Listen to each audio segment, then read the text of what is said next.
नमस्कार, news blast में आप सभी का बहुत स्वागत है और आपके साथ में खुद दीपा वाफिला। खबरों की तरफ आगे बढ़ते हैं। देश में लगातार कोरोना संक्रमण के केस में सुधार देखा जा रहा है। देश में कोविड के जो केस है उसका ग्राफ गिरता हुआ दिखाई दे रहा है, इसीलिए हम कह रहे हैं कि सुधार हो रहा है। पिछले 24 घंटे में 1,27,510 नए मामले सामने आए हैं और पिछले 24 घंटे में 2,55,287 मरीज स्वस्थ हुए, यानी कि रिकवर होकर वापस घर लौटे हैं।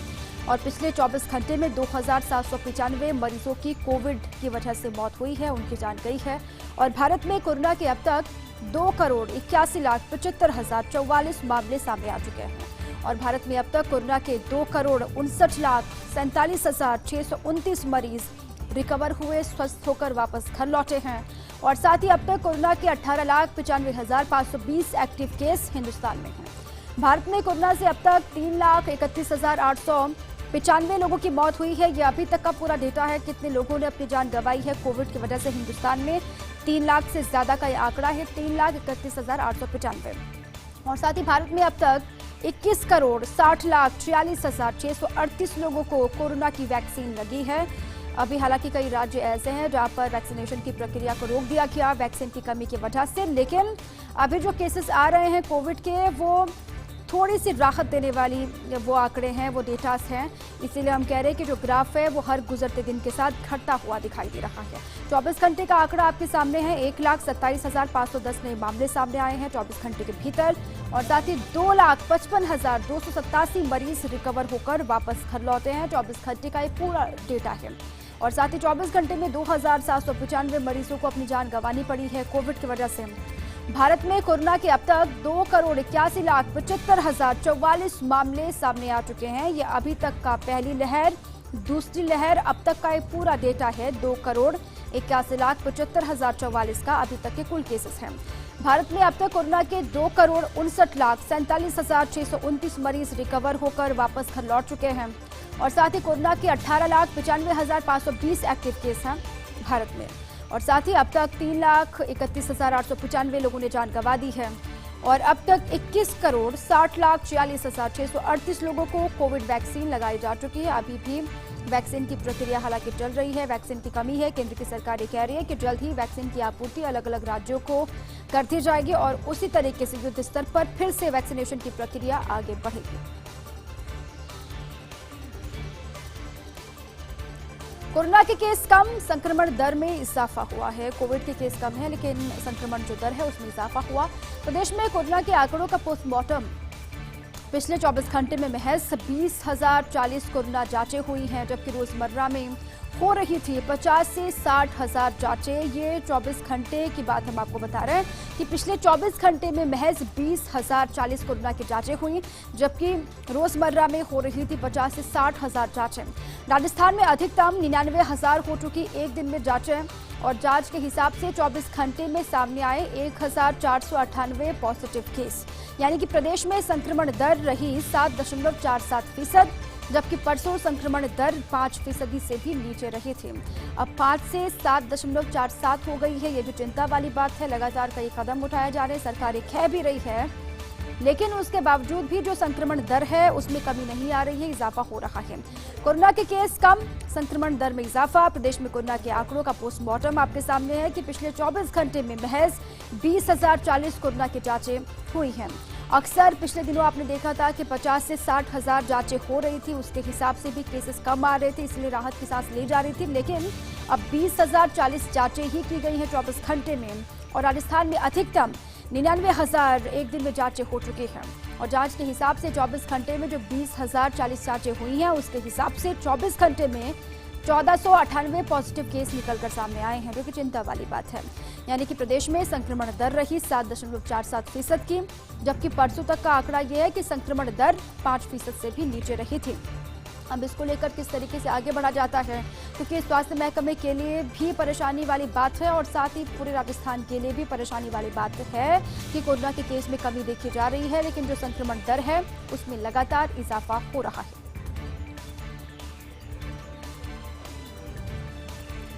राजधानी जयपुर में बदला मौसम का मिजाज। राजधानी में तेज हवा के साथ अंधड़ का दौर शुरू हो चुका है। बीती रात भी कई जिलों में आया था अंधड़, कई जिलों में नुकसान भी उठाना पड़ा था अंधड़ की वजह से।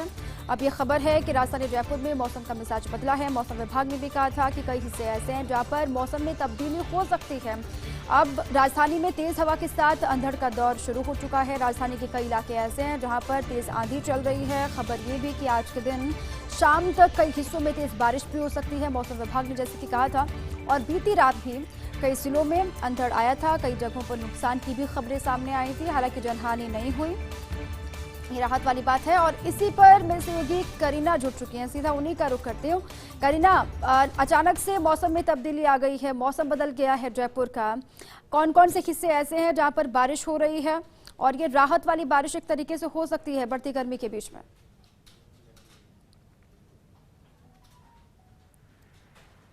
जी दीपा, मैं बताती हूँ आपको। अभी हम मौजूद है 22 गोदाम, जहाँ पे धूल भरी आंधियाँ चल रही है। मौसम विभाग ने कई जिलों में अलर्ट जारी किया है। देखिए, राजधानी जयपुर का जो हाल है वो कुछ ऐसा है कि धूल भरी आंधी चल रही है, बारिश की संभावना है। और आपको बता दें कि लोगों को आने जाने में दिक्कत हो रही है काफ़ी। जैसे कि देखा जाए, लॉकडाउन चल रहा है, तो सरकार की गाइडलाइंस के देखते हुए लोग कम ही निकल रहे हैं, बट उन लोग को दिक्कतें आ रही है। देखिए, हमारे साथ हमारे सहयोगी मौजूद है नवीन, जो आपको अधिक जानकारी देंगे कि देखिए करीना, जिस तरह से मौसम विभाग ने लगातार पश्चिमी विक्षोभ का अलर्ट जारी कर रखा था, जिसके अंदर राजस्थान के कई जिले ऐसे हैं जिनमें येलो अलर्ट जारी किया है। कोटा की बात करें, कोटा, करौली, टोंक, ये तमाम जिले ऐसे हैं जिन जिलों के अंदर मौसम विभाग ने अलर्ट जारी किया। अगर अगले 2 घंटे की बात करूं तो अगले पूर्वी और पश्चिमी राजस्थान के कई जिले ऐसे हैं, उनमें मौसम विभाग ने येलो अलर्ट जारी किया और तेज बारिश के साथ हवाओं का भी अलर्ट जारी किया है। करीना जी, देखिए दीपा, हमें जानकारी दी नवीन ने कि कई जिलों में भारी बारिश की संभावना है। और ठीक है, कई जिलों में बारिश हो सकती है, ये संभावना जाहिर की गई है मौसम विभाग के द्वारा। लेकिन अभी सिर्फ तेज अंधड़ चल रही है जयपुर में, जैसे कि आप जानकारी दे रहे थे। अब करीना, क्या ये प्री मॉनसून एक्टिविटी भी हो सकती है? क्योंकि 3 जून को केरल में एक्टिव होगा, दस्तक देगा मॉनसून। अब इसी के साथ ही ये भी कहा जा रहा है, जो डिस्टर्बेंस दिखाई दे रहा है पश्चिमी विक्षोभ का ही क्यों ना हो, या फिर इसको प्री मॉनसून से जोड़कर भी देखा जाए, क्योंकि मौसम में हलचल, अब तो मॉनसून के आगमन का वक्त भी आ गया।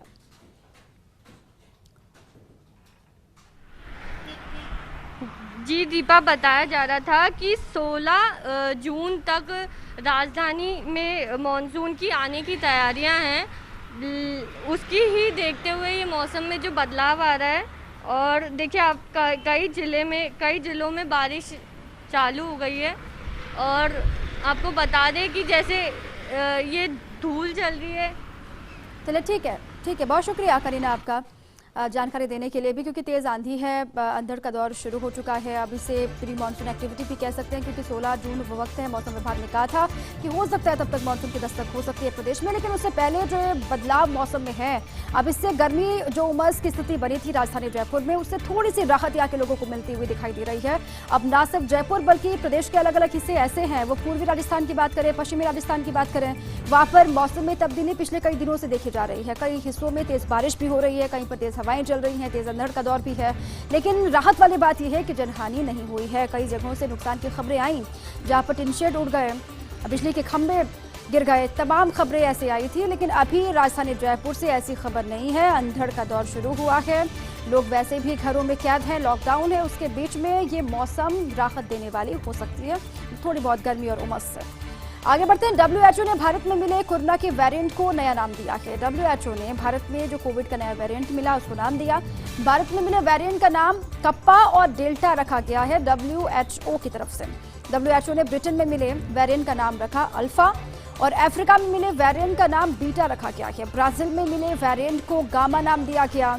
अब WHO ने नामकरण कर दिया है, जो नए नए वेरिएंट मिले हैं वो भारत में हो या फिर अलग अलग देशों में हो, उसको नाम दे दिया गया। भारत में मिले वेरिएंट को नाम दिया गया कप्पा और डेल्टा। इसके अलावा WHO ने ब्रिटेन में जो वेरिएंट मिला उसको अल्फा नाम दिया है, और अफ्रीका में भी वेरिएंट मिला था, कोविड का नया रूप देखा गया था, उसको बीटा नाम दिया गया है। साथ ही ब्राजील में वेरिएंट को गामा नाम दिया गया।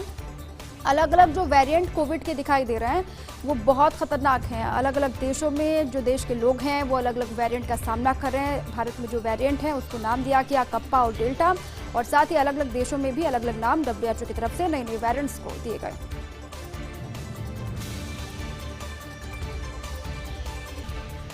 कोरोना वैक्सीनेशन में अग्रणी राज्यों में राजस्थान। कोरोना वैक्सीनेशन युद्ध स्तर पर लगातार राजस्थान में चल रहा था पिछले कई दिनों तक। अब अग्रणी राज्यों में राजस्थान है। कोविड वैक्सीनेशन में अब तक 1,66,00,000 से अधिक लोगों को लगी वैक्सीन। प्रदेश में वैक्सीन का वेस्टेज 2% से कम, जो केंद्र द्वारा अनुमत सीमा 10% है, तथा वैक्सीन वेस्टेज के राष्ट्रीय औसत 6% से बेहद कम है। सभी जिलों में वैक्सीन के संबंध में जारी गाइडलाइन की अनुपालना भी सुनिश्चित करने के निर्देश दिए गए हैं। जो अलग अलग जिलों में वैक्सीन के संबंध में जारी गाइडलाइंस हैं, उनकी पालना के भी निर्देश दे दिए गए। इसीलिए हम कह रहे हैं कि राहत वाली खबर है प्रदेशवासियों के लिए भी कि कोरोना वैक्सीनेशन में अग्रणी राज्य में राजस्थान है। अब तक 1,66,00,000 से अधिक लोगों को वैक्सीन लगवाई जा चुकी है। 1,66,00,000 लोग ऐसे हैं जो वैक्सीनेट हो चुके हैं राजस्थान में। और प्रदेश में वैक्सीन का जो वेस्टेज है वो 2% से कम है, जो केंद्र द्वारा अनुमत सीमा 10% और वैक्सीन वेस्टेज के राष्ट्रीय औसत 6% से बेहद कम है। और सभी जिलों में वैक्सीन के संबंध में जारी गाइडलाइन की अनुपालना भी सुनिश्चित करने के निर्देश दे दिए गए हैं। कैसे करेंगे पीएम केयर? कोरोना ने 1.5 साल में पूरे परिवार कर दिए बर्बाद। इसका सबसे ज्यादा असर पड़ा बच्चों पर। इसलिए सवाल हम पूछ रहे हैं कि आखिर कैसे करेंगे पीएम केयर? कोरोना ने 1.5 साल में जो भयावह स्थिति पैदा की है, वो स्थिति यकीन मानिए पहले कभी नहीं सामने आई। पूरे के पूरे परिवार बर्बाद कर दिए 1.5 साल के भीतर। इसका सबसे ज्यादा असर जो हुआ वो बच्चों पर हुआ, जिन्होंने इस आपदा में खो दिया अपने माता पिता को। केंद्र ने अनाथ बच्चों के लिए कुछ सहूलियतों की घोषणा की है। जो अनाथ बच्चे हैं, जिन्होंने कोविड के इस दौर में अपने माँ बाप को खो दिया, जो अनाथ हो गए हैं, उनके लिए केंद्र ने कुछ सहूलियतों की घोषणा की है। केंद्रीय मंत्री स्मृति ईरानी ने 25 मई को ट्वीट कर बताया कि देश में सिर्फ 577 बच्चे ही अनाथ हुए हैं कोविड के इस दौर में, लेकिन सिर्फ राजस्थान में ही 411 बच्चे अनाथ हो चुके हैं। जब एक ही प्रदेश में इतने बच्चे अनाथ हुए तो देश भर में ये आंकड़ा 577 कैसे हो सकता है? ये भी अपने आप में बड़ा सवाल है कि सिर्फ राजस्थान का जो डेटा रखा गया अनाथ बच्चों को लेकर वो 411 बच्चों का है। तो ऐसे में सवाल ये पूछा जा रहा है कि देश भर में ये आंकड़ा सिर्फ 577 का कैसे हो सकता है? इसको लेकर भी और पड़ताल करने की आवश्यकता है। अब ये बड़ी खबर है, कोविड की पहली लहर, उसके बाद दूसरी लहर, हमने देखा तबाही मचाई कोविड ने। कई परिवार ऐसे हैं जिनको कई मुश्किलों का सामना भी करना पड़ा। कोविड ने 1.5 साल के भीतर पूरे के पूरे परिवार को बर्बाद कर दिया। और इसका सबसे ज़्यादा जो असर पड़ा वो मासूम बच्चों पर पड़ा, जिन्होंने इस आपदा में अपने माँ बाप को खो दिया, जो बेघर हो गए, जो अनाथ हो गए। केंद्र ने अनाथ बच्चों के लिए कुछ सहूलियतें हैं जिनका ऐलान किया है, जिनकी घोषणा की है। और केंद्रीय मंत्री स्मृति ईरानी ने 25 मई को ट्वीट करके ये जानकारी दी थी। उन्होंने ट्वीट किया था, अनाथ बच्चों के बारे में डेटा भी साझा किया था। उन्होंने बताया था कि देश में सिर्फ 577 बच्चे ही अनाथ हैं। कोविड की पहली लहर और अब तक का जुटा करके आंकड़ा बताया गया था ट्वीट के माध्यम से स्मृति ईरानी के द्वारा। उन्होंने जो डेटा दिया उसके बाद से कई सवाल खड़े हो रहे हैं। हालांकि इस डेटा में सिर्फ राजस्थान में ही 411 बच्चे अनाथ हो चुके हैं, ये कहा गया, इसको बताया गया। अब ऐसे में सवाल ये पूछा जा रहा है कि अगर 411 बच्चे सिर्फ राजस्थान में हैं जो अनाथ हुए हैं कोविड के दरमियान, तो फिर देश भर का जो आंकड़ा है वो इतना कम कैसे है, या फिर 577 कैसे हो सकता है? इस पर और भी पड़ताल करने की आवश्यकता है। अलग अलग राज्य जो इससे बेहद परेशान हुए, कई राज्यों में स्थितियां नियंत्रण से बाहर हो गई। महाराष्ट्र है, गुजरात है, कर्नाटक है, केरल है, पंजाब है, हरियाणा, वो तमाम ऐसे राज्य हैं, उत्तराखंड है, जहां से बड़ी संख्या में लोग कोविड की जद में भी आए। मौतों का आंकड़ा भी बढ़ा। कई परिवार ऐसे थे जो पूरे के पूरे परिवार ही साफ हो गए। इसको लेकर भी कहा जा रहा है जो डेटा रखा गया है स्मृति ईरानी के द्वारा, उसमें कुछ ना कुछ झोल है और भी पड़ताल करने की आवश्यकता है। ये डेटा बढ़ेगा, सभी को सहूलियत मिलनी चाहिए जिन्होंने भी अपने माँ बाप को खोया है या फिर जो अनाथ हुए हैं। ये आधा अधूरा डेटा सामने नहीं रखना चाहिए। इसको लेकर अब कई तरह के सवाल खड़े किए जा रहे हैं।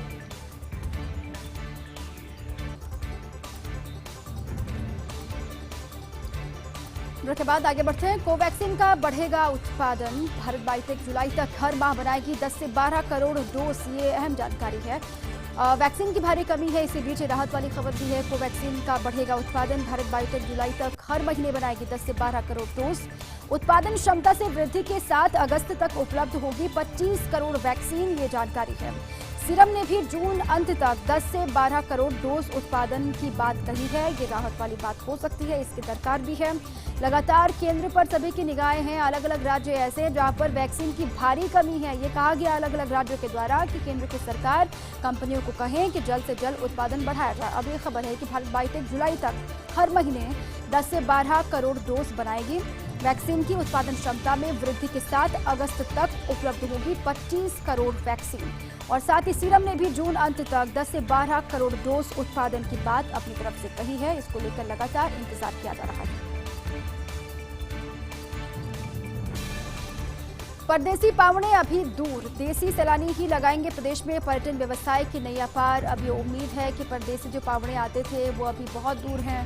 देसी जो सैलानी हैं वही प्रदेश में पर्यटन व्यवसाय की नैया पार लगाएंगे। देसी पर्यटकों पर फोकस और गाइडलाइन में सख्ती हो।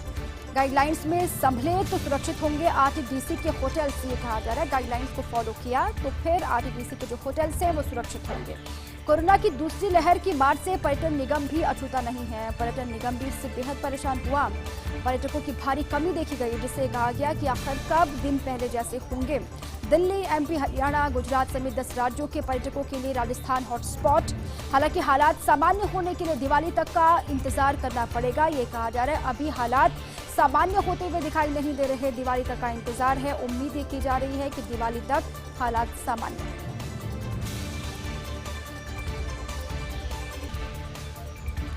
मोदी मंत्रिमंडल फेरबदल विस्तार आखिर कब होगा, बड़ा सवाल ये भी है। लगातार ये पूछा भी जा रहा है। सियासी हलकों से ये खबर भी निकलकर सामने आ रही है कि आखिर इतना वक्त क्यों लग रहा है। मोदी मंत्रिमंडल फेरबदल विस्तार आखिर कब होगा। शायद अटकलें लगाने वाले नेता भी अब थकने लगे हैं। सही समय का इंतजार मानो बन गया है रहस्य। वैसे 7 राज्यों में होने वाले विधानसभा चुनाव ने फिर जगा दिया आसिया। 7 राज्यों में विधानसभा के चुनाव होने हैं, उनसे एक बार आज फिर से जग गई है, क्योंकि चुनावी राज्यों को साधने की भाजपा की हमेशा रणनीति रही। ऐसे में इसी महीने या ज्यादा से ज्यादा मॉनसून सत्र से पहले हो सकता फेरबदल विस्तार, ये कहा जा रहा है, क्योंकि सरकार में ऐसे दर्जनों मंत्री जिनके पास एक से अधिक मंत्रालयों का बोझ। वैसे चुनावी राज्य यूपी का भी विशेष रूप से प्रतिनिधित्व बढ़ाने की संभावना है।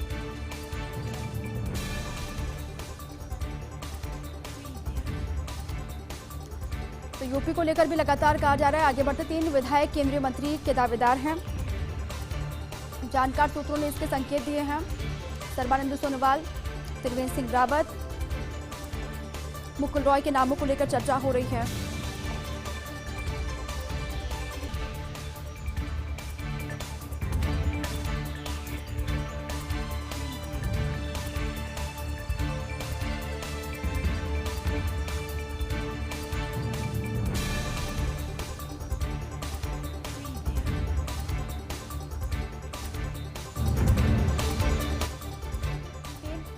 मंत्री के दावेदार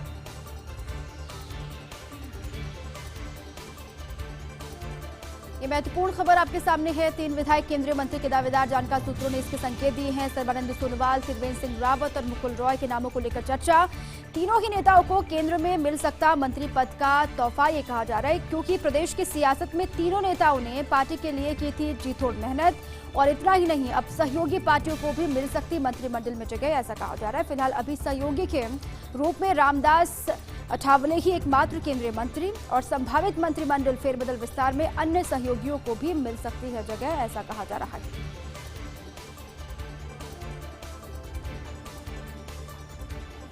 क्या सिंधिया सुशील मोदी का लंबा इंतजार खत्म होगा, बड़ा सवाल ये भी है। जो सिंधिया और सुशील मोदी लंबे वक्त से इंतजार कर रहे हैं, उनका इंतजार खत्म होगा। केंद्र में मंत्री बनने की आस लिए दोनों ही नेता खुशी खुशी पहुंचे थे दिल्ली, लेकिन किसी न किसी वजह से दोनों की आस नहीं हो पा रही है पूरी। अब ऐसा लगता है कि सिंधिया और समर्थकों का धीरज टूट रहा है। इधर सुशील मोदी भी मंत्री बनने की जल्दबाजी में देते रहे अधूरे वित्तीय ज्ञान। हालांकि सुशील की पहली पसंद बिहार डेप्यूटी सीएम बनना है, लेकिन मजबूरी में आए दिल्ली। और दोनों के अलावा और भी कई भाजपा नेता जिनका मंत्री बनने का सपना अभी भी अधूरा है। महाराष्ट्र में एनसीपी की बैठक आज होनी है। शाम 5 बजे का वक्त है जब बैठक होगी एनसीपी की। एनसीपी चीफ शरद पवार करेंगे बैठक की अध्यक्षता। पार्टी के मंत्री, विधायक और वरिष्ठ नेता शामिल होंगे। पार्टी के तमाम मंत्री भी, जो सीनियर लीडर्स हैं, वो भी शामिल होंगे। बीजेपी नेता देवेंद्र फडणवीस ने कल ही की थी पवार से मुलाकात। अब मुलाकात के कई मायने भी निकाले जा रहे सियासी तौर पर। पवार फडणवीस की अचानक मुलाकात से चर्चाओं ने पकड़ा था जोर। हालांकि फडणवीस ने बताया था इसे शिष्टाचार मुलाकात। चीन के सामने गिड़गिड़ाया तंग हाल पाकिस्तान। सबसे करीबी दोस्त चीन ने पाकिस्तान को दिया करारा झटका। दिवालिया होने की कगार पर खड़े पाक का कर्जा माफ करने से इनकार कर दिया चीन ने।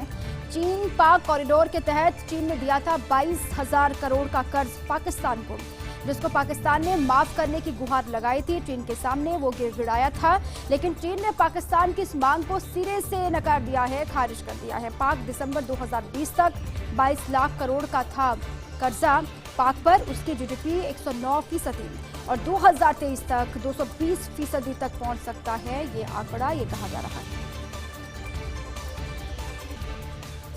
पाक मीडिया की आवाज कुचलते इमरान खान। पाकिस्तानी पत्रकार हामिद मीर को लेकर बड़ी खबर आपके सामने है। हामिद मीर को जियो न्यूज ने निकाला। ये बड़ी खबर है कि हामिद मीर को जियो न्यूज से निकाल दिया गया है। सेना और सरकार के खिलाफ आवाज उठाने पर सजा मिली है। हामिद को पत्रकार की गिरफ्तारी के खिलाफ उठा रहे थे लगातार आवाज। कल ही हामिद मीर को न्यूज पढ़ने से रोका गया था, उनको निकाल दिया गया। बड़ी अपडेट ये है, इसीलिए हम कह रहे हैं कि पाकिस्तानी जो पत्रकार हैं उनकी आवाज को दबाने की कोशिश कर रहे हैं इमरान खान। प्रधानमंत्री आवास योजना 3,97,000 गरीबों को और मिलेंगे आशियाने। ये बड़ी राहत उन तमाम लोगों के लिए जो लगातार उम्मीद लगाए बैठे हैं, जिनको जरूरत है वाकई में। प्रधानमंत्री आवास योजना 3,97,000 गरीबों को मिलेंगे आशियाने। पीएम आवास योजना में राजस्थान को सौंपे नए लक्ष्य। गांव के आवासहीन गरीबों के लिए केंद्र ने सौंपे राजस्थान को नए लक्ष्य, नए टारगेट। गत वित्तीय वर्षों में आवंटित 1,95,000 लोग आवासों की देख रहे राह।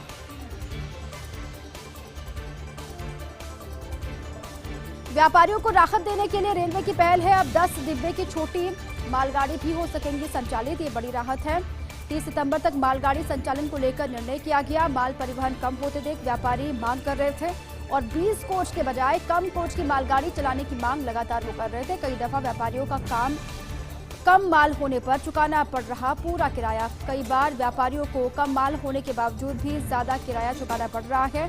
खाद्य पदार्थों के लिए 10 डिब्बे की मालगाड़ी चल सकेगी, वहीं सीमेंट अन्य वस्तुओं के लिए 15 डिब्बे की मालगाड़ी चल सकेगी। ये राहत वाली बात है। घरेलू गैस की कीमतों में नहीं हुआ बदलाव, कोई इजाफा नहीं हुआ, कोई परिवर्तन नहीं हुआ। घरेलू गैस की कीमतों में जून के लिए घरेलू गैस सिलेंडर की दर 813 रुपये यथावत है। 19 किलो के वाणिज्यिक गैस सिलेंडर का मूल्य 122 रुपये घटा। अब कमर्शियल सिलेंडर 1,610 रुपये 50 पैसे के स्थान पर 1,488 रुपये 50 पैसे में मिलेगा। घरेलू गैस सिलेंडर पर नहीं मिलेगी सब्सिडी। नौतपा में पिघला पारा, मई में न पारा चढ़ा न लू चली और नौतपा भी रहा बेअसर। गत 10 साल के मुकाबले इस बार मई रही सबसे कम गर्म। 10 साल का मई में औसतन तापमान रहा 45.2 डिग्री, जबकि इस बार औसतन पारा नहीं गया, 42.8 डिग्री से ऊपर थी। मई में चक्रवात और पश्चिमी विक्षोभ के चलते कम रहा तापमान, ये कहा जा रहा है। नए पश्चिमी विक्षोभ से जून के पहले हफ्ते में नहीं सताएगी गर्मी। ऐसी भी खबर है कि जून के पहले वीक में भी गर्मी से परेशान राजस्थान के लोगों को नहीं होना पड़ेगा, मौसम सामान्य रहेगा। बीसलपुर के पानी के लिए इंतजार करना पड़ रहा है और ये इंतजार कब तक होगा, बड़ा सवाल है। जगतपुरा, प्रतापनगर और महला रोड वासियों को करना होगा इंतजार। 70,000 लोगों को 2 महीने का करना पड़ेगा इंतजार। 2.5 साल पहले शुरू हुआ प्रोजेक्ट अब भी अधूरा है। 2.5 साल पहले ये प्रोजेक्ट शुरू हुआ था जो अभी भी अधर पर है। मानसून से पहले काम पूरा होने की नहीं दिख रही संभावना। खबर ये कि मानसून कभी भी दस्तक दे सकती है, लेकिन उससे पहले काम पूरा होता हुआ दिख नहीं रहा, संभावना इसकी नहीं दिख रही है। दूसरी ओर पीएचईडी के अनुसार कोरोना से कार्य प्रभावित हुआ है। विभाग के कार्मिक और कई अधिकारी कोरोना की चपेट में आ गए हैं, कोविड के संग में आ गए हैं। ऐसे में अगस्त तक कार्य पूरा होने की संभावना है। अब संभावना ये कि अगस्त तक हो सकता है कि काम पूरा हो सके। खनन सेक्टर से बड़ी खबर है, 3 और बजरी लीज शुरू करने की तैयारी है। देवली समेत 3 बजरी लीज होगी जल्द शुरू। पिछले सप्ताह शुरू की गई थी कोटड़ी, साइला और जालौर की बजरी लीज। अब 3 और लीज शुरू होने से बजरी की 25% डिमांड हो सकेगी पूरी। तीनों लीजों की पर्यावरण मंजूरी और रिप्लेसमेंट स्टडी की जा चुकी सबमिट, ये जानकारी है। वन विभाग इसी सप्ताह जारी करेगा आदेश और राज्य सरकार को 50 करोड़ से ज्यादा मिलेगा सालाना राजस्व। बूंदी में इंसाफ के लिए टंकी पर चढ़े परिजन। पानी की टंकी पर चढ़े परिजन और जनप्रतिनिधि। अक्षय तृतीया पर एसडीएम के जुर्माने के बाद हुई थी दुल्हन के पिता की मौत और परिजनों ने सदमे से मौत का आरोप लगाया था। बीते दिनों जिला कलेक्टर को ज्ञापन भी दिया गया था। एसडीएम पर कार्रवाई और मुआवजे की रखी थी मांग और पानी की टंकी पर चढ़कर न्याय की मांग की जा रही है। तस्वीरें भी आपको दिखा रहे हैं। कापरेन थाना इलाके के अड़ीला गांव का ये पूरा मसला है। इंसाफ की दरकार है। इंसाफ के लिए टंकी पर परिजन चढ़े हैं। अब लगातार ये कह रहे हैं कि जब तक इनको इंसाफ नहीं मिलेगा तब तक ये नीचे नहीं उतरेंगे। एसडीएम पर कार्रवाई की मांग इनकी तरफ से की गई थी। एसडीएम पर कार्रवाई हो और साथ ही मुआवजे की मांग भी रखी गई थी। और बीते दिनों जिला कलेक्टर को भी एक ज्ञापन दिया गया था जिसमें ये तमाम मांगे रखी गई थी। परिजनों ने सदमे में मौत का आरोप लगाया। आपको याद होगा ये खबर तब भी निकलकर सामने आई थी। अक्षय तृतीया पर एसडीएम के जुर्माने के बाद दुल्हन के पिता की मौत हुई थी। परिजनों ने साफ तौर से ये कहा कि सदमे में आकर उनकी मौत हुई है। अब इस पूरे मामले के बाद से परिजन गुस्से में हैं, इंसाफ की मांग कर रहे हैं। एसडीएम के खिलाफ कार्रवाई हो, मुआवजे की मांग इनकी तरफ से है। कहा जा रहा है जब तक न्याय नहीं मिलेगा तब तक ये नीचे नहीं उतरेंगे। और चलिए इसी के साथ ही न्यूज ब्लास्ट में अभी के लिए बस इतना ही। खबरें लगातार जारी हैं। आप रहिए फर्स्ट इंडिया के साथ। नमस्कार।